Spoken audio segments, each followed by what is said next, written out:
കണിച്ചാർ ചാണപ്പാറയിൽ ഇടിമിന്നലേറ്റ് വീടിന് വിള്ളലുണ്ടായി. ചാണപ്പാറയിലെ അശ്വന്ത് മനോളിയുടെ വീടിനാണ് കേടുപാടുകൾ സംഭവിച്ചത്.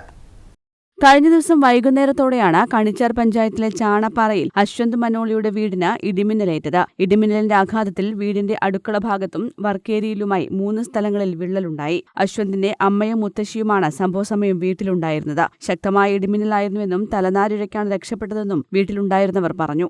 ചായ ആക്കുന്നതിന് എൻ്റെ മോളും ചായ ഇടുന്നാക്കുന്നതിന് അന്നേരം എന്താണെന്ന് വെച്ചാൽ ഞാൻ ഇപ്പുറത്ത് വന്ന് ഞാൻ പറഞ്ഞു മോളെ വാ ചായ മതി തിളക്കണ്ട ചൂടായാൽ മതി മതി നിർബന്ധിച്ച് കൂട്ടിക്കണം. അന്നേരത്തേനാന്ന് അകത്തങ്ങ് പോയപ്പോഴത്തേനാന്ന് ഈ ഇവിടുന്ന് പിന്നെ ഭയങ്കര ശബ്ദവും കേട്ട് തീയും അകത്തേക്ക് വളർന്നു വന്നു.